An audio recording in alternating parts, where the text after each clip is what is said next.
que es el más claramente distributivo. Pero mientras yo logro eso, ustedes recuerdan que las retenciones, a partir de la devaluación, las pone Duhalde en un momento de una situación fiscal del 10% extremadamente difícil. Y los productores en general aceptan porque había habido una gran devaluación y había una acentuación muy grave de la pobreza en la Argentina. Pero a partir de esto, la idea de que acompañando el crecimiento de los precios se podía indefinidamente subir la escala, se manejó con mucha torpeza técnica. Lo digo porque estuve muy cerca. Yo en algún momento dije que unas retenciones flexibles, como parte de un esquema flexible, era mucho mejor que una cuestión rígida. Entonces lo que se hizo fue esto con un condimento que era una escala, que ahora después el propio ministro Lustó confesó que había sido a la defensiva, frente a una idea de Moreno de llevar las retenciones hasta un nivel de 80%. Entonces, sí, bueno, se hace una escala donde frente a este mal tenemos un mal menor, etc. Y ahí comenzó el bastardearse una idea que podía haber sido, además, si esta flexibilidad hubiera sido una escala muy razonable, pero que además hubiera tenido también incorporado como dimensiones el tema de la variación de los costos, es decir, de la variación del precio de los fertilizantes, todas dimensiones que la Secretaría de Agricultura maneja técnicamente. De hecho, hasta tenían un modelo armado que podía haber sido instrumentado y que podía haber sido seriamente debatido con los productores, de manera de garantizar un sistema que garantizara pisos de ganancias razonables para los productores, etcétera, etcétera. Ninguna de estas cosas se hizo y terminamos con este conflicto cuyas consecuencias todavía no hemos terminado de absorber y que sí ha tenido un impacto económico, social y político, y lo tendrá, de creciente dimensión. Y yo creo que en este conflicto, desatado por lo que yo llamaría una voracidad fiscal unilineal, se han incorporado crecientes dimensiones ideológica y política que han estado siempre en el imaginario argentino, que han estado en la faz política por esta historia del tradicional enfrentamiento en política del peronismo, tanto en su etapa del primer gobierno y segundo de Perón, como en la etapa del 73 con el sector, con las organizaciones agrarias, y que de alguna forma en la historia ninguna de las cuestiones desaparece. Las cuestiones ideológicas, políticas, quedan como sedimento social. Y en el plano de las ideas es donde más firmemente quedan asentadas estas cuestiones. Las imágenes crecientes, populares, masivas de la gente sobre lo que es el agro, perduran a lo largo de décadas.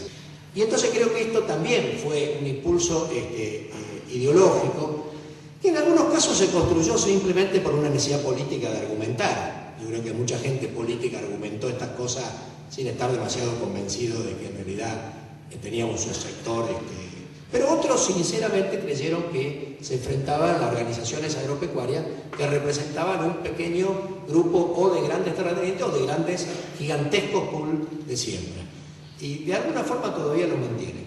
Entonces, esta cuestión que me parece que estuvo muy presente, al mismo tiempo, mirado desde el sector estatal, estuvo acompañado de un proceso que a mí me parece que tuvo y tiene cada vez más creciente importancia, que es lo que yo llamaría un proceso de hiperpresidencialismo. Porque hay sectores que han dicho, bueno, ya cuando Alberdi hizo la Constitución, hizo un país federal, pero como tenía 7 caudillos provinciales que se estaban matando entre ellos, dijo, no, si yo pongo este país federal, este país estalla. Entonces copió el sistema presidencialista chileno, porque él había vivido en Chile, lo conocía muy bien, que era un sistema muy fuerte, y lo metió en la Constitución argentina. Y este fue siempre nuestro sistema presidencialista, con una gran injerencia del Ejecutivo sobre el resto de los poderes, particularmente el Legislativo. Pero yo creo que en este momento este problema se agudizó más, porque me parece que es un problema donde por eso yo le llamo presidencialista, porque la presidencia de la nación, ejerza quien ejerza, avanzó sobre los ministerios, es decir, avanzó ya sobre el rol de varios de los ministerios, y hoy, a tal punto que hoy, yo venía conversando hoy con un taxista remisero que me traía una persona que tenía un conocimiento de la realidad argentina notable, y veníamos hablando de muchos temas, y dijo, sí, porque, le digo, se vio que el ministro de Economía le dijo, sí, Randazzo, me dice, sí, pero Randazzo no es un... No, o sea, directamente nadie sabe quién es el ministro de Economía. Pero esto no es un mero detalle, esto es un tema extraordinariamente importante. ¿Por qué? Porque lo mismo pasó con los secretarios de Agricultura. Es decir, los dos secretarios de Agricultura, y yo he interactuado fuertemente con los dos, no tuvieron posibilidad alguna de llevar políticas agropecuarias independientes adelante, porque los niveles de la esfera de decisión sobre el sector agropecuario se toman en otro nivel con la participación de algunas otras secretarías como Comercio Interior y con una agudización de la crisis institucional agraria que no es de ahora.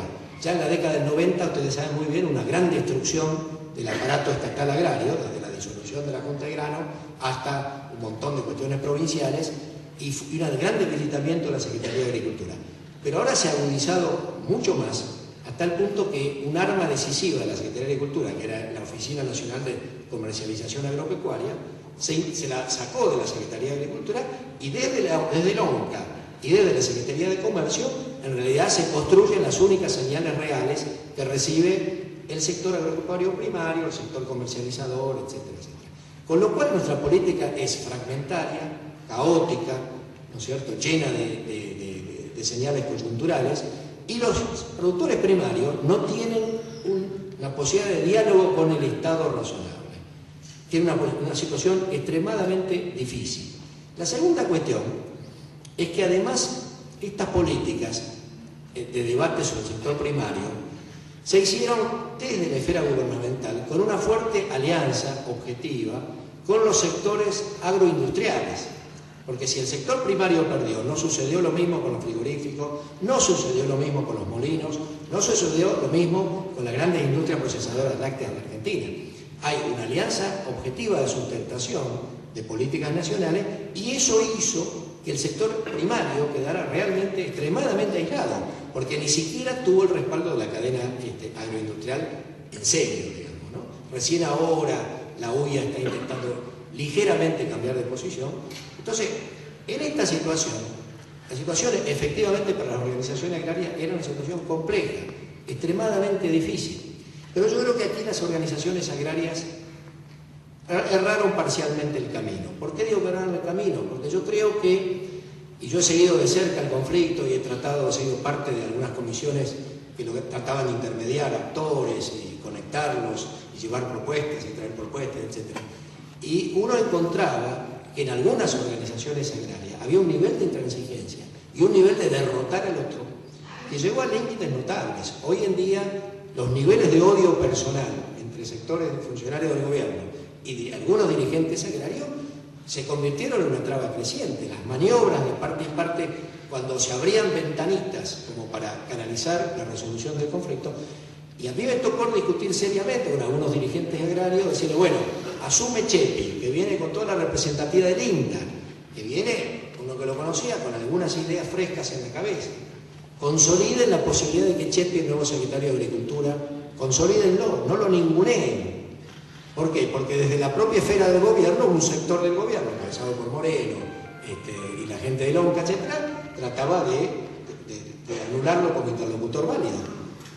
La actitud de la dirigencia rural coincidió con estos sectores más duros del propio gobierno. Entonces, rápidamente se fortaleció la idea de ningunear al secretario de Agricultura, con lo cual quedaron absolutamente rotas las posibilidades reales de tener cierta fuerza política de un sector gubernamental con la que tuviera alguna posibilidad de reencauzar las medidas. Por eso las medidas, si ustedes se acuerdan, se tomaban un conjunto de medidas, se parecía que se llegaba a acuerdos sobre ciertos temas y luego, por razones de lado y lado, yo diría, por supuesto las responsabilidades siempre son mucho más relevantes cuando uno tiene la función de gobernar, digo de lado y lado, pero no para minimizar, en mi opinión, quién tiene la responsabilidad principal, pero de todas maneras, en esta cuestión, esto fue un tema casi imposible de resolver. Y lo peor fue que yo pienso que alguna gente del sector con la que yo discutí me dijo, bueno, nosotros esto lo vamos a resolver vía las elecciones y vía el Congreso. Yo le dije, pero ustedes no pueden resolver esto vía el Congreso, porque en el Congreso se votan o se vetan leyes. Ustedes ya lo hicieron, anularon la 125. ¿Y mañana qué? Porque en realidad la política agropecuaria, como hacen los países civilizados, se construye, los congresos dictan cada 10 años, como es en Estados Unidos, una ley agraria nacional, y luego se ajustan anualmente con algunos temas. Entonces cada 10 años uno discute en el Congreso, fija estrategias, y ahí participa el sector agropecuario, las universidades, los